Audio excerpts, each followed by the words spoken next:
Separation anxiety ഡിസോർഡറിനെ കുറിച്ചാണ്. നമ്മൾ കുട്ടികളൊക്കെ ഫസ്റ്റ് ടൈം സ്കൂളിൽ വിടുന്ന സമയത്ത് അവർ കരയാറുണ്ട്, അതുപോലെ സ്കൂളിൽ പോവില്ല എന്ന് പറഞ്ഞ് മടി കാണിക്കാറുണ്ട്, അത്തരം രീതിയിലൊക്കെ കണ്ടുവരാറുണ്ട്. ചില കുട്ടികൾക്ക് പാരൻസ് പുറത്തേക്ക് പോകുന്ന സമയത്ത് മാത്രമായിരിക്കും പേടി ഉണ്ടാവുന്നത്. അല്ലെങ്കിൽ അവരുടെ വീട്ടിലിപ്പോൾ എന്തെങ്കിലും ചെയ്തുകൊണ്ടിരിക്കുകയാണെങ്കിൽ ആ ഒരു സ്ഥലത്ത് എവിടെയെങ്കിലും ഒരു പാരൻസിൻ്റെ പ്രസൻസ് ഉണ്ടായാൽ മതി, അപ്പോൾ അവർ ഓക്കെ ആയിരിക്കും. പാരൻസ് കരുതുന്നത് ഈ ഒരു കുട്ടികൾക്ക് അവരുടെ അടുത്ത് ഭയങ്കര അറ്റാച്ച്മെൻ്റ് ആണെന്നാണ്. ഹലോ, ഞാൻ Khadeeja Fida, consultant psychologist hale and happiness. ഞാൻ ഇന്ന് നിങ്ങളുമായി സംസാരിക്കാൻ പോകുന്നത് സെപ്പറേഷൻ ആൻസൈറ്റി ഡിസോർഡറിനെ കുറിച്ചാണ്. നമ്മൾ കുട്ടികളൊക്കെ ഫസ്റ്റ് ടൈം സ്കൂളിൽ വിടുന്ന സമയത്ത് അവർ കരയാറുണ്ട്, അതുപോലെ സ്കൂളിൽ പോവില്ല എന്ന് പറഞ്ഞ് മടി കാണിക്കാറുണ്ട്, അത്തരം രീതിയിലൊക്കെ കണ്ടുവരാറുണ്ട്. ഒരു സെക്കൻഡ് ഡേ തേർഡ് ഡേ ഒക്കെ ആകുമ്പോഴേക്കും അവർ ഓക്കെ ആയിട്ട് ഹാപ്പി ആയിട്ടായിരിക്കും സ്കൂളിൽ പോകുന്നുണ്ടാവുക. കുട്ടികളെ സംബന്ധിച്ചിടത്തോളം അവരുടെ ക്ലോസ് ആയിട്ടുള്ള ആളുകൾ അവരെ വിട്ടു പോകുമോ എന്നുള്ള അമിതമായിട്ടുള്ള പേടിയാണ് നമ്മൾ സെപ്പറേഷൻ ആൻസൈറ്റി ഡിസോർഡർ എന്ന് പറയുന്നത്. അവിടെ ക്ലോസ് ആയിട്ടുള്ള അച്ഛനാവാം, അതോ അമ്മയാവാം, അവരുടെ പാരൻസ്, അവരുടെ കൂടുതൽ അറ്റാച്ച്ഡ് ആയിട്ടുള്ള ആളുകൾ അവരെ മുമ്പിൽ നിന്ന് വിട്ടു പോകുന്ന സമയത്ത്, അവരെ കാണാതിരിക്കുന്ന സമയത്ത് ഭയങ്കരമായിട്ടുള്ള പേടിയാണ് ഈ ഒരു സെപ്പറേഷൻ ആൻസൈറ്റി ഡിസോർഡർ എന്ന് പറയുന്നത്. ഈ കുട്ടികളിലാണ് കൂടുതലായിട്ടും കണ്ടുവരാറുള്ളത്. ആ ഒരു അറ്റാച്ച്ഡ് ആയിട്ടുള്ള ആളിന് പാരൻസ് എന്തെങ്കിലും സംഭവിക്കുമോ എന്നുള്ള പേടിയായിരിക്കും ഉണ്ടാവുന്നത്. അതുപോലെ തന്നെ അവർക്ക് എന്തെങ്കിലും സംഭവിക്കുമോ എന്നുള്ളൊരു പേടിയായിരിക്കും ഇവർക്ക് ഉണ്ടാവുന്നത്. ഈ ഒരു സെപ്പറേഷൻ ആൻസൈറ്റി ഡിസോർഡർ കുട്ടികളിൽ പല ഇൻറ്റൻസിറ്റിയിലാണ് കണ്ടുവരാറുള്ളത്. ചില കുട്ടികൾക്ക് പാരൻസ് പുറത്തേക്ക് പോകുന്ന സമയത്ത് മാത്രമായിരിക്കും പേടി ഉണ്ടാവുന്നത്.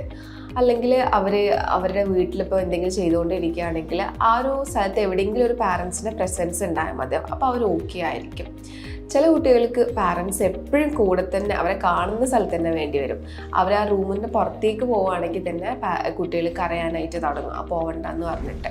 പല രീതികളിലാണ് കുട്ടികളിൽ ഈ ഒരു സെപ്പറേഷൻ ആൻസൈറ്റി ഡിസോർഡർ കണ്ടുവരുന്നത്. ഈ ഒരു സെപ്പറേഷൻ ആൻസൈറ്റി ഡിസോർഡറിന് ഉണ്ടാകുന്ന സിംറ്റംസ് എന്ന് പറയുന്നത്, നമ്മൾ കുട്ടികളെ ഒറ്റയ്ക്കൊക്കെ ഉറക്കാൻ കിടത്തിയിട്ടുണ്ടെങ്കിൽ അവർക്ക് ഭയങ്കര പേടിയായിരിക്കും ഉണ്ടാകുന്നത്. അതുപോലെ സ്കൂളിൽ പോകാൻ പേടിയായിരിക്കും. അതുപോലെ വീട്ടിൽ നിന്ന് വിട്ടു നിൽക്കുന്ന സമയത്ത്, ഫാമിലി മെമ്പേഴ്സിൽ നിന്ന് കാണാതിരിക്കുന്ന സമയത്ത് ഭയങ്കരമായിട്ടുള്ളൊരു പേടിയായിരിക്കും ഉണ്ടാകുന്നത്. അവർക്ക് എന്തെങ്കിലും സംഭവിക്കുമോ, അതുപോലെ ഫാമിലി മെമ്പേഴ്സിന് എന്തെങ്കിലും സംഭവിക്കുമോ എന്നുള്ള ഭയങ്കരമായിട്ടുള്ള പേടി ഈ ഒരു കുട്ടികൾക്ക് ഉണ്ടാവും. ഇതിൻ്റെ കാരണങ്ങൾ എന്ന് പറയുന്നത് പലതാവാം. ഒരു കാരണം എന്ന് പറയുന്നത് അവരുടെ ഫാമിലിയിൽ ആർക്കെങ്കിലും ആൻസൈറ്റി ഡിസോർഡർ ഉള്ളത് കൊണ്ടാവാം. ആ ഒരു പാരമ്പര്യം കിട്ടിയത് കൊണ്ടാവാം കുട്ടികളിൽ ഈ ഒരു രീതിയിൽ കാണിക്കുന്നത്.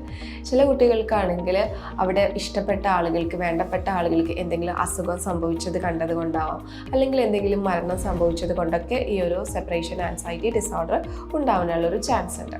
ഇത്തരം കുട്ടികൾ പുറത്തുനിന്ന് ആരെങ്കിലും വന്നിട്ടുണ്ടെങ്കിൽ അവരുടെ അടുത്ത് സംസാരിക്കാനായിട്ട് റെഡി ആയിരിക്കില്ല, എപ്പോഴും പാരൻസിൻ്റെ കൂടെ ചേർന്നായിട്ടായിരിക്കും നിൽക്കുന്നുണ്ടാവുക.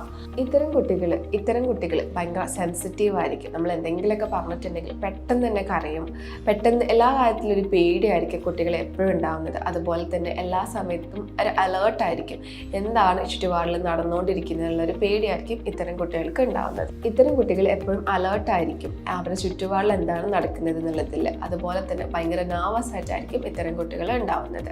ആളുകൾ കരുതുന്നുണ്ടാവുക ഈ ഒരു കുട്ടികൾ ഭയങ്കര ഷൈ ആയതുകൊണ്ടാണ്, അവരാരും സംസാരിക്കില്ല, അവർക്ക് എല്ലാത്തിനും പേടിയാണ്, ആ ഒരു രീതിയിലായിരിക്കും. അതുപോലെ തന്നെ ഈ ഒരു കുട്ടികൾക്ക് നമ്മൾ അവരെ ക്രിട്ടിസൈസ് ചെയ്യുകയാണെങ്കിൽ ഭയങ്കരമായിട്ടുള്ള കോൺഫിഡൻസ് പൊതുവെ കുറവായിരിക്കും ഇത്തരം കുട്ടികൾക്ക് ഉണ്ടാവുന്നത്. നമ്മൾ ക്രിട്ടിസൈസ് ചെയ്യുന്ന സമയത്ത് പിന്നെ ആ ഒരു കാര്യം അവർ ചെയ്യാനായിട്ട് അവർ ഒരിക്കലും റെഡി ആയിരിക്കില്ല. എല്ലാ കാര്യങ്ങളും പൊതുവെ പാരൻസ് ചെയ്ത് കൊടുക്കുന്നത് കൊണ്ട് തന്നെ എന്തെങ്കിലും കാര്യങ്ങൾ സ്വന്തം ചെയ്യാനായിട്ട് അവർക്ക് ഭയങ്കര ബുദ്ധിമുട്ടായിരിക്കും, ഒരു ധൈര്യമില്ലാത്ത പോലെ ആയിരിക്കും ഇവർക്ക് ഉണ്ടാവുന്നത്. പാരൻസ് അവരുടെ ചുറ്റുപാടിൽ നിന്ന് പോകുന്ന സമയത്ത് തന്നെ ഭയങ്കരമായിട്ടുള്ള പേടിയുള്ള കുട്ടികൾക്ക് മൊത്തത്തിലൊരു കോൺഫിഡൻസ് കുറവായിട്ടാണ് കണ്ടുവരാറുള്ളത്. അതുപോലെ തന്നെ ഈ ഒരു കുട്ടികളുടെ ആൻസൈറ്റിയും കുറയുന്നില്ല, കാരണം കൂടെ എപ്പോഴും പാരൻസ് ഉണ്ടാവും, എല്ലാ കാര്യങ്ങളും ചെയ്തു കൊടുക്കുന്നുണ്ടാവും. പാരൻസ് കരുതുന്നത് ഈ ഒരു കുട്ടികൾക്ക് അവരുടെ അടുത്ത് ഭയങ്കര അറ്റാച്ച്മെൻ്റ് ആണെന്നാണ്. പക്ഷേങ്കിൽ അവർക്ക് ഒരു ഭയങ്കരമായിട്ടുള്ളൊരു പേടിയായിരിക്കും ഉണ്ടാകുന്നത്.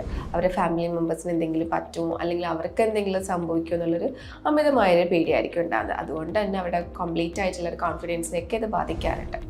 അപ്പം ഇത്തരം കുട്ടികളെ നമ്മൾ കാണുകയാണെങ്കിൽ അതൊരു പക്ഷേ സെപ്പറേഷൻ ആൻസൈറ്റി ഡിസോർഡേഴ്സിൻ്റെ ഭാഗമായിട്ടായിരിക്കും ഉണ്ടാകുന്നത്. വീണ്ടും മറ്റൊരു വീഡിയോ ആയിട്ട് കാണാം. Thank you.